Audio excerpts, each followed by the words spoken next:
ભુજ તાલુકાના કંડેરાઈ ગામમાં આશરે 550 ફૂટ ઊંડા બોરવેલમાં એક 18 વર્ષીય યુવતી પડી ગઈ હતી અને ગઈકાલે સવારે આશરે 5 થી 6 વાગ્યા વચ્ચેનો આ બનાવ બન્યો હતો। ત્યારબાદ સ્થાનિક ફાયર ફાઇટરની ટીમ, સ્થાનિક પોલીસ તેમજ જે તે લાગતા વળગતા વિભાગના અધિકારીઓ, આ ઉપરાંત ગાંધીનગરથી એનડીઆરએફની ટીમ પણ આ ઘટના સ્થળ પર આવી પહોંચી હતી અને આશરે 36 કલાકની ભારે જહેમત બાદ આ યુવતીને બહાર કાઢવામાં સફળતા તો મળી હતી, પરંતુ આ યુવતીએ અંદર જ દમ તોડી દીધો હતો। ત્યારે આ યુવતીને બહાર કાઢ્યા બાદ વધુ પ્રાથમિક સારવાર માટે હાલ હોસ્પિટલ ખસેડવામાં આવી છે, પરંતુ પ્રાપ્ત થતી માહિતી અનુસાર હાલ આ યુવતીએ અંતિમ શ્વાસ બોરવેલની અંદર જ લીધા હતા તેવું જાણવા મળી રહ્યું છે।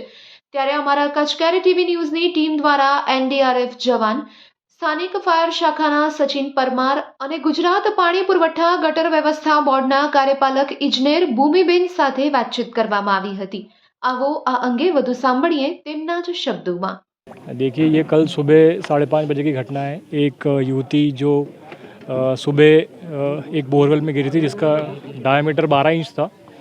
तो उसके बाद से कल शाम से हम रेस्क्यू में लगे हुए थे। हमारे साथ में फायर की टीम और डिस्ट्रिक्ट पुलिस की टीम, और ये एक यहाँ पे एक मोटर उठाने वाली सिविलियन क्रेन है, उनकी हेल्प से फिर हमने लगभग 12 घंटे के बाद उसको इस क्रेन से और हुक जो इम्प्रोवाइज हुक होते थे हमारे वी हुक, उससे बाहर निकाला है। तंत्र को क्या अभी सफल? जैसे ही विक्टिम को बाहर निकाला गया, हमने तुरंत उसको हॉस्पिटल के लिए मतलब बेहतर सुविधा के लिए रवाना कर दिया।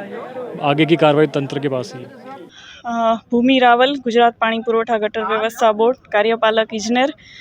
ગઈકાલે સવારે અમને 10 વાગે સૂચના આપવામાં આવી હતી કે આવી રીતે એક યુવતી બોરમાં પડી ગયેલ છે, જેને કાઢવા માટે અમને કલેક્ટર સાહેબ શ્રી દ્વારા સૂચના આપવામાં આવેલ હતી। ત્યારે સ્થળ તપાસ કરી હતી અને જે રીતે કેમેરો અને ઉતારી અને એમની પરિસ્થિતિ જોવામાં આવેલ હતી કે કઈ રીતે સિચ્યુએશન છે। ઘણી વખત તકનિકી કરતાં દેશી જુગાડ વધારે કામ લાગતા હોય છે, જે અહીંયાના સ્થાનિક બોરવેલના રીગના ઓનર છે રાજેશભાઈ, એમના દ્વારા તથા ફાયરની ટીમ દ્વારા અમારા દ્વારા દેશી જુગાડ કરીને એક હુક ટાઈપનું બનાવી અને યુવતીને 36 કલાક પછી કાઢવામાં સફળતા મળી છે। કાલ સવારથી 9 વાગ્યાથી પ્રયત્નો બધા ચાલુ હતા।